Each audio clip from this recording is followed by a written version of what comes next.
মানে 9 মাস। আমি জাস্ট ভাবি যে এটা 9 মাস কেন, এটা 18 মাস যদি টাইম পেতাম আমি, না তাহলে আরো সুন্দর হতো বিষয়টা, বা 24 মাস টাইমটা পেতাম। সত্যি কথা বলতে আমরা যারা নটর ডেমে যাই, আমাদেরকে ক্লাসে যে একাডেমিক যে সিলেবাসটা, সেটা রপ্ত করানোটা গুরুত্বপূর্ণ থাকে না। অবশ্যই এটা রপ্ত করানো হয়, কারণ আমাদের সবচেয়ে বেশি যে জিনিসটা তারা গুরুত্ব দিয়ে পড়াইছে একাডেমিক সিলেবাসের বাইরে, সেটা হচ্ছে লাইফে কিছু হওয়া, জীবনে একটা উচ্চ কিছু করা, স্বপ্ন দেখা। আমরা এক বেঞ্চে খ্রিস্টান, আমি মুসলিম, আমার এক ফ্রেন্ড বৌদ্ধ, আমার এক ফ্রেন্ড হিন্দু, আবার হচ্ছে আদিবাসী, এক বেঞ্চে এক রুমে একসাথে আমরা ক্লাস করেছি, যেটা আমি আমার ইস্তমাত পাই। এক বেঞ্চে সব ধর্মের মানুষ, বিভিন্ন জাতের মানুষ, 3,000 স্টুডেন্টের ভিতরে 1500 জনের স্টুডেন্ট প্লাস, 1500 প্লাস পাবলিকে চান্স পেয়েছে, যেখানে মেডিকেল আছে, ঢাকা ভার্সিটি আছে এবং অন্যান্য পাবলিক আছে, বুয়েট আছে। শিক্ষকরা যখন আমাদের ক্লাসে পড়াতো, আমাদেরকে তারা জাস্ট আপনার হচ্ছে কেবল ওই ধরাবাঁধা গাইড বইয়ের যে ধরাবাঁধা নিয়মটা বোঝায় দিত। তারা এটা থেকে অনেক ইন ডেপথ আলোচনা করতো, যে কোনো একটা টপিককে ইন ডেপথ, কিভাবে হয় কিভাবে হয় না। উদ্দেশ্যে আমাদের পরামর্শটা থাকবে সেটা হচ্ছে নটরডেম কলেজের লাইফটা খুবই সিরিয়াস। এই সিরিয়াস লাইফের ভিতরে আপনার থাকবে ফান, এই সিরিয়াস লাইফের ভিতরে আপনার থাকবে ইমোশন, এই সিরিয়াস লাইফের ভিতরে আপনার থাকবে মোস্ট সিরিয়াসনেস। এই টাইমটা নটরডেমের এই টাইমটাকে কাজে লাগাতে হবে। নটরডেমের টিচারদের পরামর্শকে, অ্যাডভাইসকেও খুব কাজে লাগাতে হবে লাইফে, ভবিষ্যৎ লাইফের জন্য। তো আপনি ভাই এইচএসসি পরবর্তী সময় আপনি প্রাইভেট ইউনিভার্সিটি যান, আপনি আইএলটিএসে যান, বা আপনি অ্যাডমিশন সেক্টর চুজ করেন, আপনি যেখানে যান আপনার এইচএসসি পার্টটা থাকবে, এইচএসসি বেসিকটা আপনার লাগবে। আর সেখানে নটরডেম হচ্ছে বেস্ট প্লেস, সেখানে আপনাকে সেই বেসিকটা, এইচএসসি প্রিপারেশনটা বেস্ট ভাবে করাই দিই। আসসালামু আলাইকুম। তো আজকে আমাদের অনুষ্ঠানে আমাদের এই নটরডেম কলেজের আরেকজন প্রাক্তন আসছেন। তো ভাই, আপনার পরিচয়টা আপনি যদি একটু বলতেন। জি, আসসালামু আলাইকুম। আমি Mohammad Tahmid Hossain Khan, Notre Dame college 22 batch, HSC 22 batch. আমি ছিলাম ডাব্লিউ গ্রুপে, হিউম্যানিটিস। হ্যাঁ, তো আজকে এই অনুষ্ঠান তো নটরডেম কলেজ সম্পর্কেই। তো নটরডেম কলেজ সম্পর্কে আপনি প্রথম কিভাবে ধারণা পেয়েছেন বা কিভাবে আপনার আগ্রহ জন্মালো যে আমি নটরডেম কলেজে পড়বো, যদি আমাদের একটু দাঁড়াতেন। হ্যাঁ, এসএসসি পরবর্তী সময় মূলত আমি যখন স্কুলে ছিলাম, আমি কলেজ সম্পর্কে অত এত আইডিয়া ছিল না। স্কুলে ছিলাম তখন জীবনটা খুব মানে স্কুল কেন্দ্রিক ছিল, কোন স্কুলের ভিতরে ছিল। তো নটরডেম সম্পর্কে আইডিয়াটা আমার হয়েছিল এসএসসি পরবর্তী সময়। অনেকেই আমার অনেক ফ্রেন্ডদের এসএসসি পূর্ববর্তী সময় থেকে তারা মানে কলেজ নিয়ে ভাবছিল কি করা যায়, কোন কলেজে যাবে এই সেই। তো আমি মেনলি এসএসসি পরবর্তী সময়, আর আমাদের ছিল এসএসসি পরবর্তীতে করোনাকালের ছিল অবস্থা। তো সারাটা দিন ঘরেই থাকতো ফ্যামিলির বিভিন্ন মানুষ, আব্বা আম্মা, ভাই, তারপর হচ্ছে বিভিন্ন প্রতিবেশীদের দ্বারা জানতে পারি যে টপ 10 কলেজ। অধিকাংশের মুখেই ছিল নটেতে, অধিকাংশের মুখে নটেতে। আমার বড় ভাইয়া ছিল আবার হচ্ছে ঢাকা কলেজে। তো আমি একটা কলেজই চিনতাম, ভালো কলেজ বলতে একটাই চিনতাম, তো ঢাকা কলেজে চিনতাম। তো নটরডেম মানুষের কাছে শুনছি নটরডেম, দেন যেহেতু মনে করেন করোনাকালীন সিচুয়েশন চলতেছিল সারা বিশ্বে, সারাদিন ঘরে বসে বসে রিসার্চ করলাম নটরডেম সম্পর্কে। 2-1 দিন রিসার্চ করে আমি জানতে পারলাম যে হ্যাঁ, এখানে ভর্তি পরীক্ষার মাধ্যমে স্টুডেন্ট নেওয়া হয়, তারপরে হচ্ছে ভাইবা নেওয়া হয়, অনেকভাবে আমি জানলাম। বিগত বছরের বিভিন্ন ভিডিওস দেখলাম ইউটিউবে। দেন যে আগ্রহ হলো যে ঠিক আছে, তাহলে এই কলেজে একটা ভর্তি পরীক্ষা দিয়ে দেখি কিরকম এই ব্যক্তিকেই বেসিক্যালি নটরডেম সম্পর্কে, নটরডেমের সাথে পরিচয় হই। এখন আমি রকেট প্রাইমের ভর্তি পরীক্ষায় অংশগ্রহণ করি এবং আল্লাহর হুকুমে ভর্তি পরীক্ষায় উত্তীর্ণ হয়েছে। যাক, আলহামদুলিল্লাহ। তো ভাইয়া, আসলে নটরডেম কলেজে তো যেহেতু একটা ভর্তি পরীক্ষার সম্মুখীন হতে হয়, সবাই কিন্তু পরীক্ষার হলটাতে অংশগ্রহণ করার সুযোগ পায় না আর কি। তো একটা রেজাল্টের রিকোয়ারমেন্ট থাকে, মিনিমাম রিকোয়ারমেন্ট। তো এটা নিয়ে যদি আপনি একটু ধারণা দিতেন আমাদের। আচ্ছা, হয়েছে কি, আমি আমাদের তো করোনাকালীন বছর ছিল। তো নর্মালি আমাদের যে জিনিসটা আমরা জানতাম সেটা হচ্ছে আমাদের ভর্তি পরীক্ষা হবে এবং সশরীরে হবে।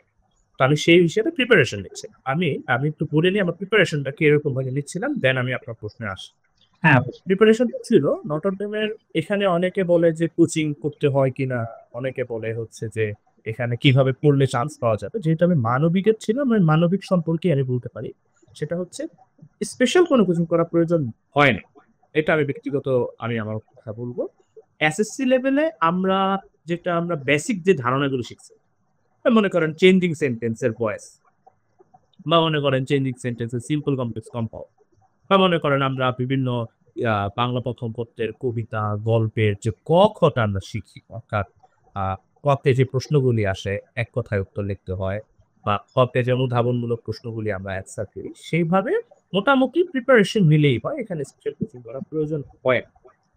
তো আমাদের সময় আমি ঠিক এইভাবে প্রিপারেশন নিচ্ছিলাম ঘরে বসে। আমি একটা জানতে পারলাম নট অটেন সম্পর্কে। তারপরে আমি ঘরে বসে প্রস্তুতি নেওয়া শুরু করেছি।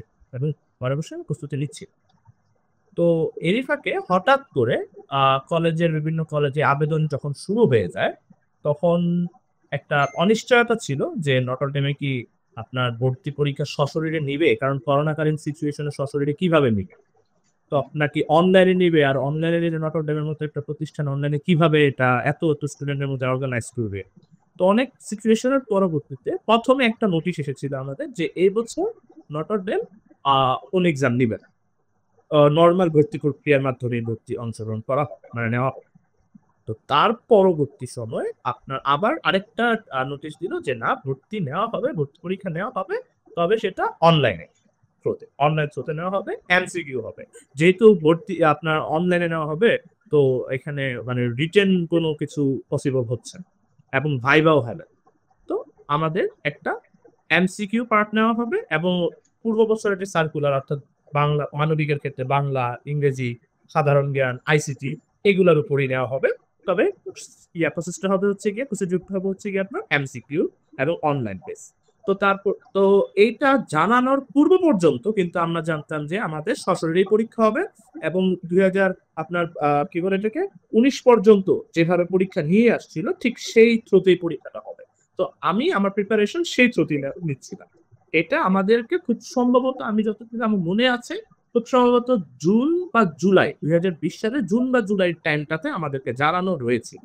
বাট আমার তো পরীক্ষা আপনার শেষ হয়ে গিয়েছিল আপনার মার্চের ১ম সপ্তাহে থেকে বা ফেব্রুয়ারি শেষের দিকে এসএসসি। তো তারপর থেকে আপনার যে ১৭ মার্চ থেকে খুব সম্ভবত আমাদের লকডাউন ছিল।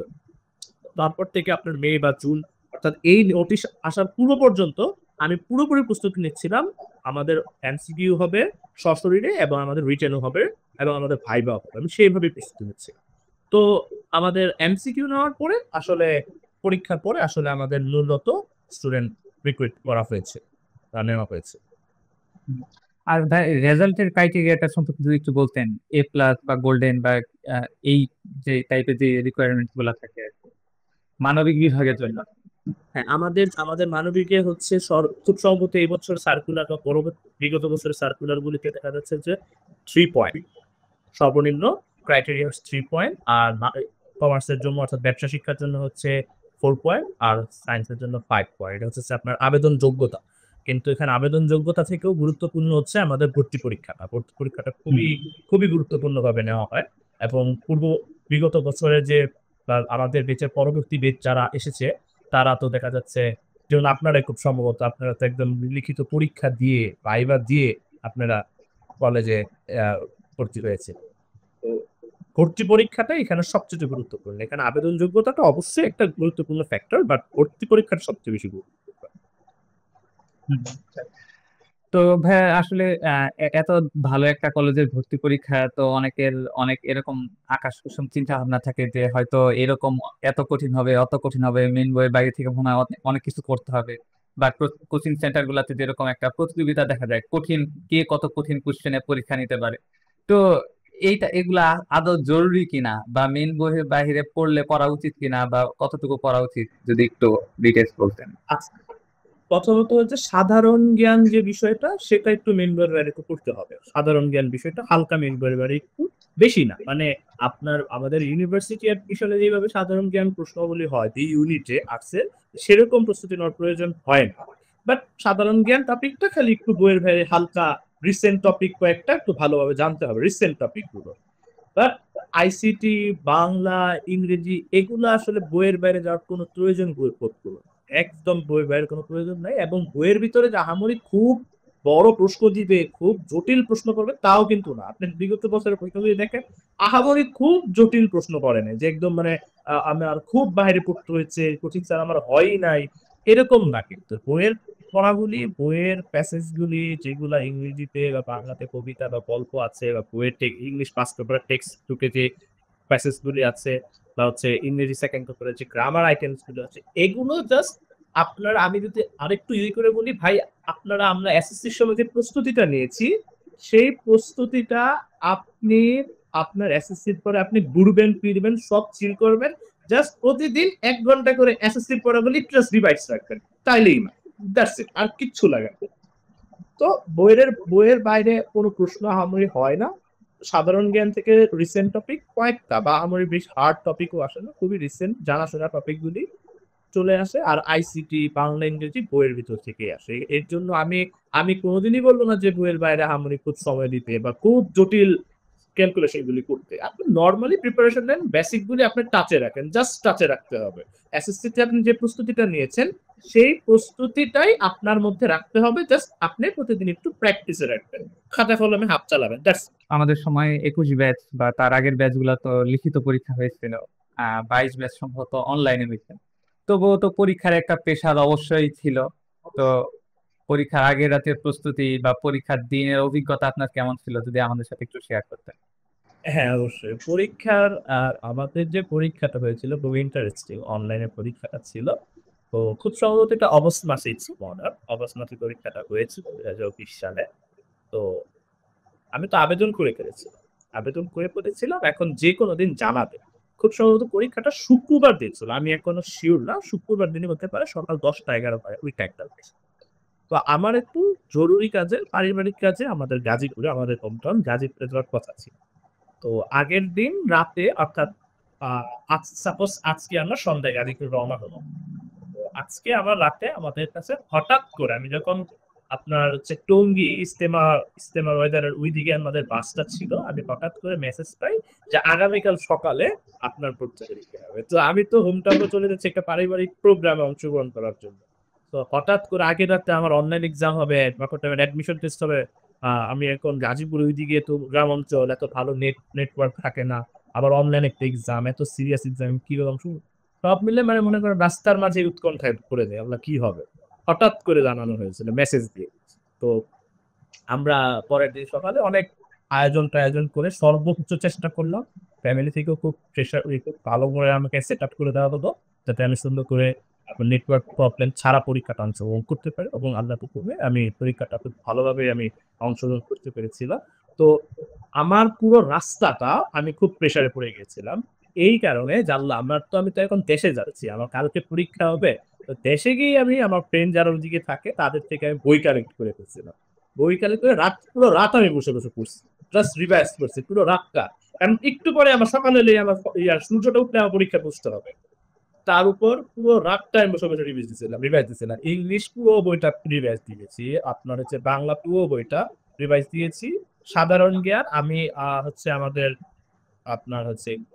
ফোনে আমি বেশ কয়েকটা অ্যাপ, সাধারণ জ্ঞানের অ্যাপ ডাউনলোড করে ফেলেছিলাম, কারণ আমি তো বই নিয়ে যাইনি, আমি just প্রস্তুতি নিয়ে নিই, আশায় আমার সাধারণ জ্ঞান বই ছিল একটা, সেটা তো নিয়ে যাওয়া হয়নি। ওইখান থেকে অর্থাৎ বলতে পারেন আগের রাতটা খুব প্রেশার একটা রাত ছিল, খুবই প্রেশার। হঠাৎ করে একটা মেসেজ আসছে, তার উপর আমি অন্য একটা এলাকাতে আছি। পরবর্তী দিন সকাল সকালে আমাদের পরীক্ষা অনুষ্ঠিত হয়েছিল, এবং আল্লাহর রহমতে নেটওয়ার্কের কোনো প্রবলেমও হয় নাই, খুব ভালোভাবে পরীক্ষাটা দিয়েছিলেন। এবং আমি আগের রাতে যে পড়াগুলি পড়ছি সেখান থেকে খুব যে কম পেয়েছে তা না, বাট আমি ওই যে এসএসসির পর থেকে আমি বাসায় প্রতিদিন প্র্যাকটিসে রাখতাম আমার পড়াগুলো, সেখান থেকে আল্লাহর রহমতে পাওয়া। আমার যতটুকু মনে পড়ে এই ব্যাচে সম্ভবত ভাইবাটা হয়নি, সম্ভবত, খুব না, সম্ভবত। সে আমাদের ফায়দাটা হয় না, সেই সৌভাগ্যটা আমাদের নাই। যাক, আচ্ছা, এরপরে তো আলহামদুলিল্লাহ চান্স পেয়ে গেছেন। তো ক্লাসটা মনে হয় কিছুদিন পরে শুরু হয়েছিল, তবু আপনারা অফলাইন ক্লাস বেশ কিছুদিন পেয়েছেন আর কি। তো ক্লাস সময়ের অভিজ্ঞতা বা ক্লাসের মান কেমন ছিল, শিক্ষকদের কি কি সাহায্য পেয়েছেন, তো এই ব্যাপারে যদি আমাদের একটু জানাতেন। আমাদের ক্লাসটা হয়েছিল মোটামুটি ভর্তি হওয়ার 1 বছর পরে, আমাদের 2021 সালে 12 সেপ্টেম্বর তৎকালীন থেকে আমরা মুক্ত হয়ে আমরা ক্লাসে রওনা দিই। বাট পূর্ববর্তী সময়ে আমাদের সরকার কর্তৃক অ্যাসাইনমেন্ট একটা প্রসেস চালু হয়েছিল, অ্যাসাইনমেন্ট তারা টপিক দিয়ে দিত, আমরা অ্যাসাইনমেন্ট বাসা থেকে বসে লিখে নিয়ে যেতাম। তো আমাদের নটরডেমের তো কুইজ একটা আছে, ঐতিহাসিক একটা পরীক্ষা সিস্টেম কুইজ। কুইজটা আমাদের ফার্স্ট কুইজটা খুব সম্ভবত কুইজটা ছিল নাকি আমাদের ফার্স্ট ইয়ার ফাইনালটা, আমার এক্স্যাক্টলি আমরা পুরোপুরি ধরে নাই, একটা পরীক্ষা আমাদের ঘরেই হয়েছিল এবং অনলাইনে এমসিকিউ দ্বারা, ওইটাই শেষ ছিল। দেন 12 সেপ্টেম্বর 2021 সালে আমাদের সরাসরি পরীক্ষা সরি ক্লাসে আমরা পৌঁছাতে পেরেছিলাম। তো পূর্ববর্তী সময় অর্থাৎ আমাদের ভর্তি হওয়ার পর থেকে 12 সেপ্টেম্বর 2021 এর পূর্ববর্তী সময় আমরা যখন কলেজে অ্যাসাইনমেন্ট জমা দিতে যেতাম, ৩ টা অ্যাসাইনমেন্ট বা ৪ টা অ্যাসাইনমেন্টের মতো নেওয়া হয়েছিল। এই অ্যাসাইনমেন্ট গুলো যখন আমরা জমা দিতে যেতাম, আমাদের খালি মনে হতো ক্লাসটা কেন শুরু হয়? ক্লাসটা কেন শুরু হয় না? এত সুন্দর পরিবেশ, এত সুন্দর কলেজ, দেশের সেরা কলেজ, কেন ক্লাসটা শুরু হয় না? কবে যাবো? কখন যাবো? কবে সবকিছু ঠিক হবে? তখন আমাদের মধ্যে ইয়ে হতো যে শাটডাউন, লকডাউন বিভিন্ন নামে আসতেছে। দোকানপাট সব খোলা থাকে, গণপরিবহন সব। কিন্তু স্কুল কেন? কলেজ কেন? কবে যাবো? সেই ইচ্ছা আগ্রহটা বসে থাকতো। দেন অবশেষে 12 সেপ্টেম্বর 2021 সালে যখন সবকিছু ঠিক হলো আল্লাহর রহমতে ক্লাসে গেলাম। 9 মাস আমরা ক্লাস পেয়েছিলাম। 9 মাসের ক্লাসে আমাদের ১ম দিন থেকে শেষ দিন পর্যন্ত আমার কলেজ জীবন ছিল আমার একাডেমিক লাইফের বেস্ট টাইম। মানে 9 মাস আমি জাস্ট ভাবি যে এটা 9 মাস কেন? এটা যদি আমি পুরো টাইমটা পাইতাম তাহলে হয়তো আরো সুন্দর হতো। অর্থাৎ হচ্ছে 18 মাস যদি টাইম পেতাম আমি না তাহলে আরো সুন্দর হতো বিষয়টা বা 24 মাস টাইমটা পেতাম। ফার্স্ট ইয়ারের ১ম ক্লাস থেকে শুরু করে আপনারা খুব সম্ভবত পুরো ক্লাসটা পেয়েছিলেন। আপনাদের মতো করে যদি পুরো ক্লাসটা আমি পেতাম খুবই, খুবই সুন্দর হতো। কিন্তু তাও 9 মাসের যথেষ্ট স্মৃতি। আর সেখানে আমাদের যে ক্লাস টিচার সত্যি কথা বলতে আমরা যারা মোটর টেমে যাই আমাদেরকে ক্লাসের যে একাডেমিক যে সিলেবাসটা সেটা রপ্ত করানোটা গুরুত্বপূর্ণ থাকে না। অবশ্যই এটা রপ্ত করানো হয়। কারণ আমাদের সবথেকে বেশি যে জিনিসটা তারা গুরুত্ব দিয়ে পড়াইছে একাডেমিক সিলেবাসের বাইরে সেটা হচ্ছে লাইফে কিছু হওয়া। জীবনে একটা উচ্চ কিছু করা, স্বপ্ন দেখা। শুধু স্বপ্ন দেখা না, স্বপ্নকে ইমপ্লিমেন্ট করা। এই ইমপ্লিমেন্ট করার জন্য কি, কি করা উচিত? কিসে, কিসে আমাদের স্কিল বৃদ্ধি করা উচিত? কেন করা উচিত? কেন আমরা বড় হব? কেন আমরা শুধু কলেজে কোন রকম পাশ করে ভার্সিটি কোন রকম পাশ করব না? কেন আমরা বড় হব? নিজের অবস্থান থেকে কেন আমরা বৃহৎ হব? এই জিনিসটা আমাদের প্রত্যেকটা একদম প্রত্যেকটা টিচার। আপনি বাংলা আমাদের শাপলা ম্যাডাম ছিল, Shapla Banik madam. Bangla teacher, English teacher ছিল অশ্রু ম্যাডাম। তারপরে হচ্ছে ইকোনমিক্স এর টিচার ছিল Ranjit Kumar Nath, best famous teacher. এছাড়া এবং যুক্তিবিদ্যা সহ প্রত্যেকটা টিচারের মুখের ভাষ্য একটাই ছিল পড়াশোনার ব্যতীত এটা হচ্ছে লাইফে কিছু করতে হবে। নট অডেলিয়ানদের লাইফে কিছু করতে হবে, বড় হতে হবে। কলেজ তোমাকে স্বপ্ন দেখাবে, আমাকে স্বপ্ন দেখাবে বড় কিছু করতে। এই জিনিসগুলো যখন তারা ক্লাসে আলোচনা করতো পড়ানোর ফাঁকে ফাঁকে তখনই আপনার এই লাইফে বড় হওয়ার যে স্বপ্ন বা লাইফে কিছু করার যে ইচ্ছাটা জেগে উঠছিল। তো এই জিনিসগুলো দেখা গেছে স্কুল লাইফে আমি সেভাবে পাই নাই বা স্কুল লাইফে পেলেও সেভাবে আমি রিয়েলাইজ করতে পারি নাই। নটর ডেমে গিয়ে সেই জিনিসটা রিয়েলাইজেশন আসছে এবং বলতে পারেন যে আমার নটর ডেম লাইফটা আমাকে জীবনে বড় হওয়া, স্বপ্ন দেখা, চেষ্টা করা সবকিছু আমাকে ওই কলেজে মানে টোটালি সবকিছু আমাকে শিখিয়ে দিয়েছে। 9 মাসে আমাকে খুব সুন্দর করে আমাকে সব বুঝিয়ে দিয়েছে যে লাইফে কি করতে হবে। পুরো লাইফটা অর্থাৎ আমার একাডেমিক লাইফটা এবং আমার প্রফেশনাল লাইফটা কি হবে ভবিষ্যতে, কিরকম হবে, কিভাবে করলে কি হবে, সবকিছু আমাকে ইন এসেন্স তারা আমাকে বুঝিয়ে দিয়েছিল, রিয়েলাইজ করে দিয়েছিল। তো আমি বলবো আমার লাইফের বেস্ট টাইম ছিল ওই টাইমটা এবং হচ্ছে কলেজের টিচার গুলো তাদের পড়ানোর ধরন অর্থাৎ তাদের কাছে যদি আমরা পড়তাম তাদের কাছে পড়ার পর এসে বাসায় আহামরি কোচিং করতে হতো না, যদিও অনেকে আমরা পড়তাম, আমি করতাম, বাট আমাদের পরে ক্লাসরুমে যেভাবে পড়ানো হতো সেই পড়ানোর পরে এবং কুইজ নেওয়া হতো সেরপরে আসলে স্টুডেন্টের মানে প্রয়োজন পড়েন খুব সম্ভবত সবার প্রয়োজন পড়ে না কোচিং পড়া, খুব স্পেশাল সাবজেক্ট মানে আহামরি টাফ সাবজেক্ট না হলো। তো আসলে নটরডেম কলেজে আমি যেটা দেখছি আর কি 64 জেলারই শিক্ষার্থী থাকে আর কি। তো পড়াশোনার পাশাপাশি একটা থাকা বা ভালো একটা জায়গায় পড়াশোনার ব্যবস্থা করা এইগুলা ব্যাপার স্যাপার থাকে, এইগুলো তারা অনেক অনেক স্ট্রাগল করতে হয়। তো আপনি এই জিনিসগুলা কিভাবে ম্যানেজ করছেন আর কি? ওকে, আমি হচ্ছি স্থানীয় ঢাকার। তো আমার আসলে আর সমস্যা হয় নাই। আমার আমার বাসা থেকে অন্যান্য কলেজের হিসেবে নটরডেমটা খুব কাছে।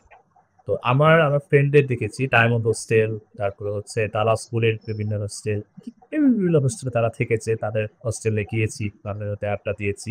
সেখানে দেখেছি তাদের লাইফটা যদি আমি একটু বলি, তারা খুবই কষ্ট করেছে এবং তারা মানে এসএসসি পরবর্তী সময় একটা ছেলে আপনার কষ্ট করে বড় হচ্ছে হোস্টেলে থেকে, মা বাবা থেকে দূরে থেকে, এটা আসলে খুবই প্যাথেটিক এবং চেষ্টা চালিয়ে তারা বড় হয়েছে।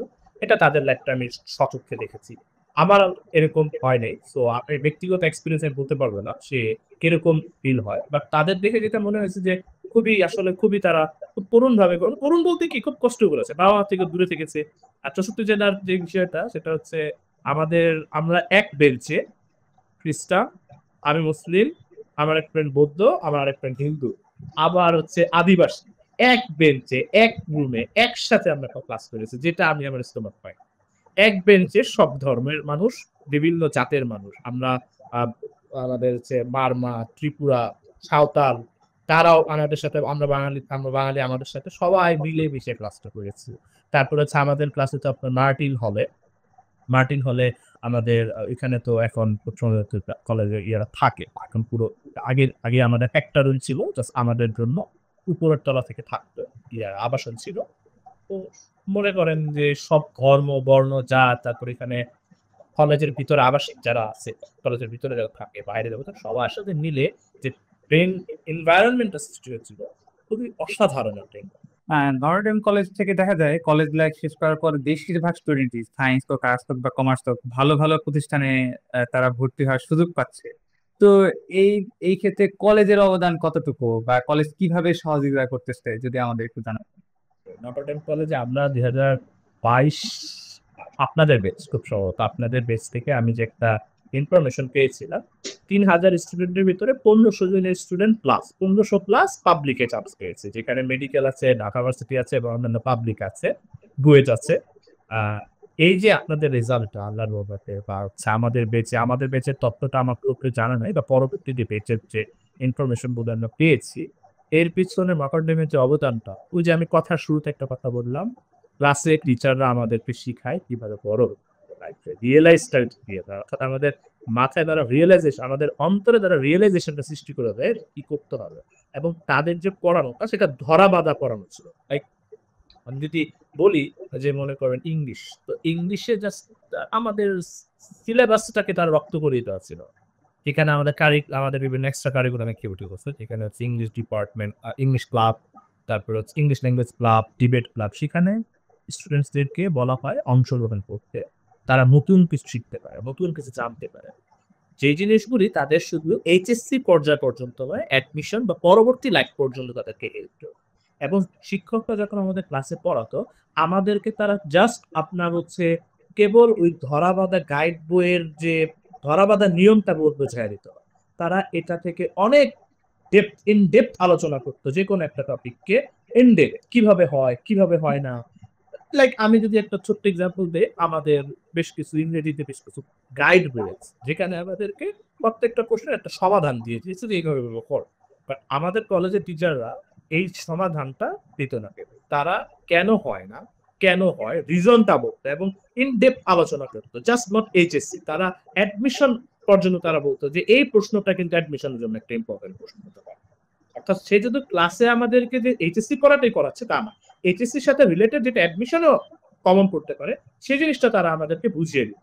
যার জন্য স্টুডেন্টদের দেখা যাচ্ছে কলেজের ভিতরেই অনেকটা প্রশ্ন আল্লাহর রহমতে অ্যাডমিশনের জন্য মোটামুটি একটা আন্দাজ ধারণা তারা পেয়ে যেত। এইচএসসি থাকাকালীন একটা ফার্স্ট ইয়ার সেকেন্ড ইয়ার একটা স্টুডেন্টে অ্যাডমিশন লেভেলের ধারণা তারা পেয়ে যেতে কলেজের ভিতরে থাকতে। কিন্তু অন্যান্য কলেজের বেলায়, আমি অন্যান্য মানে সব কলেজ বলবো না, বেশ কয়েকটা কলেজ সম্পর্কে আমি জানি, সেখানে আমি দেখেছি যে তাদেরকে জাস্ট এইচএসসি পর্যন্ত, লাইক কলেজের টিচাররা থাকে না, ভাই তোমার এইচএসসি পাস করতে মানে টেস্ট পাস করতে হবে, নাহলে আমি এইচএসসি দিতে দিব না, লাইক এক ধরা বাঁধা একটা জিনিসই পড়ে থাকবে, সেই এইচএসসি নিয়ে পড়ে থাকবে। কিন্তু আমাদের কলেজের টিচাররা জাস্ট এইচএসসি নিয়ে পড়ে থাকবে, তারা এইচএসসি পরবর্তী লাইফটা তারা বুঝাবে এইচএসসির সাথে রিলেট।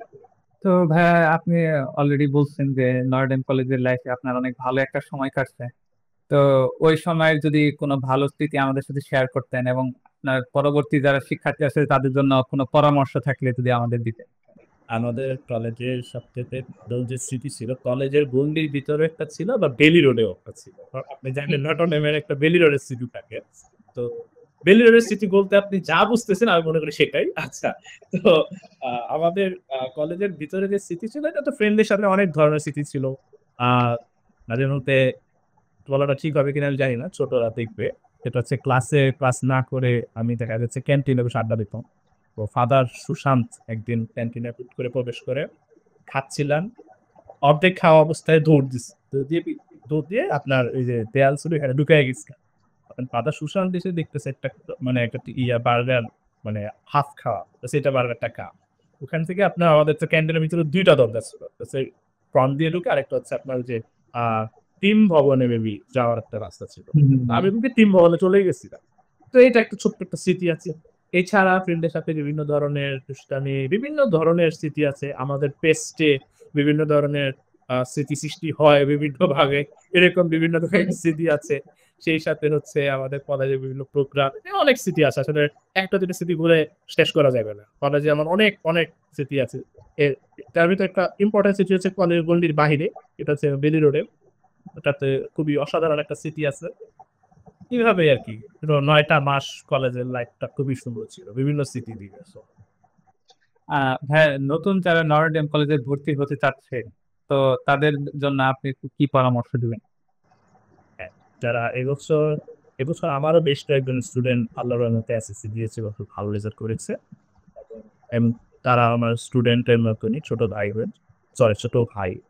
তো তারা যারা ইনশাল্লাহ আমাদের কলেজে আসবে, প্রথমত হচ্ছে শুভকামনা থাকবে তাদের প্রতি, তাদের কলেজ জীবনটা, তাদের কলেজ পরবর্তী জীবনটার জন্য শুভকামনা, অগ্রিম শুভকামনা থাকবে। তাদের উদ্দেশ্যে আমাদের পরামর্শটা থাকবে সেটা হচ্ছে নটরডেম কলেজের লাইফটা খুবই সিরিয়াস। এই সিরিয়াস লাইফের ভিতরে আপনার থাকবে ফান, এই সিরিয়াস লাইফের ভিতরে আপনার থাকবে ইমোশন, এই সিরিয়াস লাইফের ভিতরে আপনার থাকবে মোস্ট সিরিয়াসনেস। এই টাইমটা নটরডেমের এই টাইমটাকে কাজে লাগাতে হবে।